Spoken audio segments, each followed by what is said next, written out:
Hello everyone, welcome to another exciting episode of Dayspring Discussions. I'm your host, Sean McGahee, and this is a show where we talk about movies, TV, sci-fi, fantasy, comic books.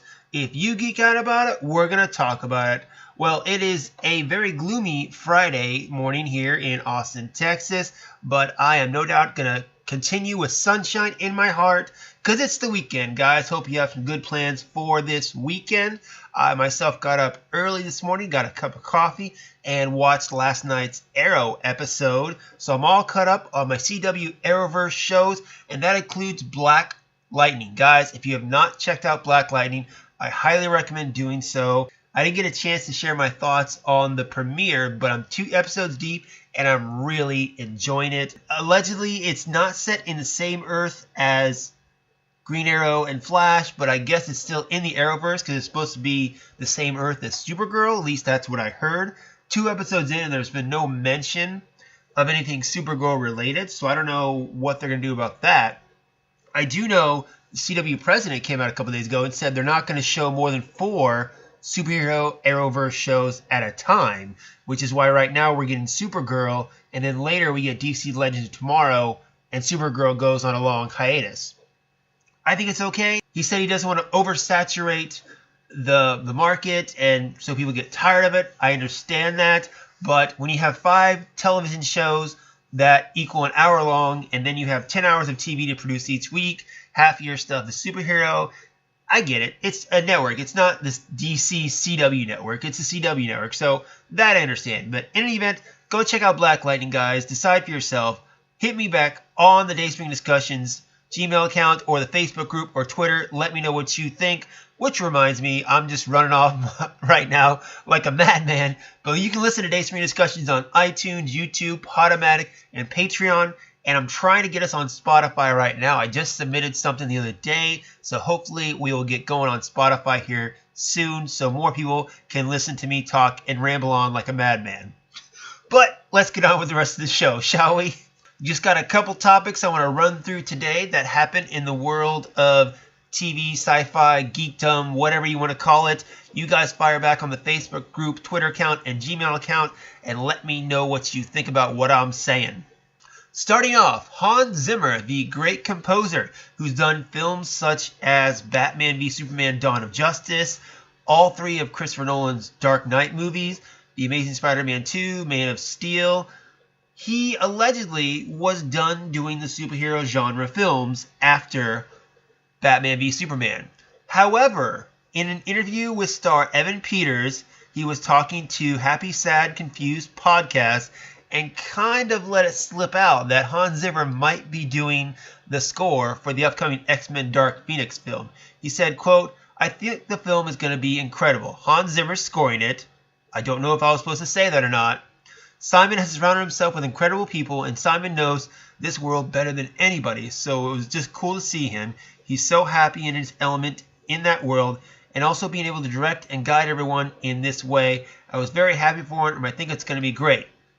So he basically was talking about Simon Kinberg, producer and writer of several X-Men films, now directing his directorial debut with X-Men Dark Phoenix.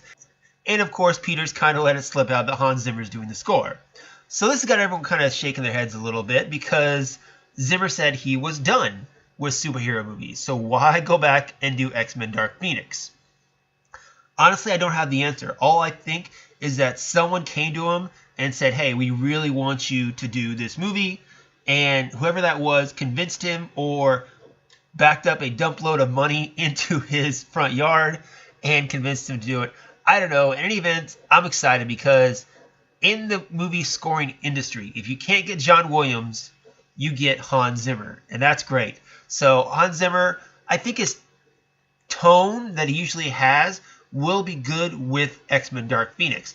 Given what kind of movie I'm expecting from Dark Phoenix and what Zimmer usually gives us with, like I said, the Nolan Batman films and Man of Steel, that kind of ominous, like dark tones that he's usually used to. Like Williams has more upbeat stuff, I feel like, more of like the mainstream. I mean, really it's kind of comparing like John Lennon and Paul McCartney. You know, Williams is kind of McCartney and Zimmer is kind of Lennon Or maybe you could say Danny Elfman's in it. I don't know. In any event, Zimmer does great stuff. I'm glad he's doing X-Men Dark Phoenix.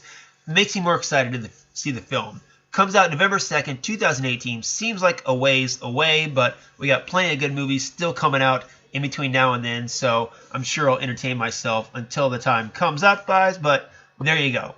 Alright, next up on today's show, it looks like Netflix and Marvel has cast Daredevil's mother. Now, it appears actress Joanne Whalley has been cast as Sister Maggie. For those of you who have seen The Defenders, you know at the end of it, Matt ends up in kind of a monastery, and he's starting to wake up when a nearby nun says, "Get Maggie, tell her he's awake." That name drop is kind of a bombshell to Daredevil comic book fans, as Sister Maggie is known in the comics as Matt Murdock's mother. Now, people are also taking this as an indicator that Season 3 of Daredevil is going to be based on the Born Again storyline, where Kingpin finally learns the identity of Daredevil and becomes obsessed with killing Matt Murdock. In that storyline, Matt, after being defeated and totally ruined by the Kingpin, retreats to the monastery, and where his mother, Maggie, kind of nurses him back to health, and he comes back stronger and defeats the Kingpin. Executive producer Jeff Loeb said, quote, "We are big fans of Joanne's work and are fortunate that someone of her caliber will be joining our already talented family." Now, Season 3 of Daredevil also sees a new showrunner in Eric Olson. Now, he was a producer on shows such as The Man in the High Castle and Arrow, and said, quote, "Joanne is a rare talent and a terrific creative collaborator. Watching her bring her role to life has the writers all pinching themselves." Now, the Season 3 of Daredevil is set to come out sometime this year, 2018. I'm assuming it's going to be at the tail end of 2018, because first up, we have Season 2 of Jessica Jones. Then we have Season 2 of Luke Cage. And then I think we're getting Season 3 of Daredevil probably in the fall. It's usually how they go. Like last year, we had Iron Fist. Then we had Defenders. And then we had The Punisher. So I think Netflix Marvel shows are going to 3 a year. I don't think they're going to go beyond that. I don't think they do 4 a year, but I think it's pretty cool. Joanne Whalley, at first I was like, who is this woman? I don't really remember her, from stuff. Now, she's been in the show Gossip Girl and a few other things. But when I looked her up on IMDb, I noticed she was in a little film called Willow. That's right, Sorsha from Willow is Daredevil's mom. Boom! Love it, love it, love it, love it, love it, love it, love it. I love the film Willow. I loved it as a kid. I remember a few years ago I got my wife to watch it. She thought it was just weird. I tried to tell her that this was Lord of the Rings before Lord of the Rings movies came out, but in any event, the fact that we have Sorsha bringing that little geekdom, little flavor of geek into it, I'm happy with. I don't know most about her latest work. All I need to know is that she was Sorsha in Willow, and I'm on board. I'm totally excited for Daredevil Season 3, though. Daredevil, my favorite of the Netflix Marvel series. I love Season 2. And, just as a note, too, I also finished Punisher finally. I know it's been a long time coming. I have not watched it in a long time, but I sat down the last couple days and finished the last couple episodes. People know I'm not a big Punisher guy. I'm not the anti-hero guy. So, while I appreciate the show and recognize it's good for what it was trying to do, I couldn't get into it. I finished it off. Again, I enjoyed it. I appreciated what it was trying to do, what it was trying to say. I recognize it's a good show, but it's not my cup of tea. I'm sure I'll probably check out Season 2 when it comes out, but Punisher's not my guy. He's someone I can't really relate to, and I understand his point of view and all that stuff. I loved him in Daredevil Season 2 as a supporting character. Punisher finally finished on Netflix. If you like the character or like those anti-hero characters, of course, I highly recommend finishing it or checking it out. Me, I like the show, but I don't like the character as much, so that's kind of my 2 cents on that. Fireback, let me know what you think. Do you think I'm crazy for not liking the Punisher as much as I do? dayspringdiscussions@gmail.com, Twitter account, and of course the Facebook group, guys. Well, guys, I've come to the last story of the day, and then we can all move on to our weekend. Ed Newmere, I think I said his last name right, is the man responsible for bringing us 1987's Robocop. And it was revealed in an interview with Zeitgeist again, I don't know if I said that right, Zeitgeist magazine, that he has developed a direct sequel to the first film, ignoring the other movies in the franchise. He said, quote, "I didn't expect to be talking about Robocop 30 years later. I think all that came out of it, and it's nice people are still interested in Robocop, and they have me working on a new one at MGM right now, so maybe we'll get another one out of it.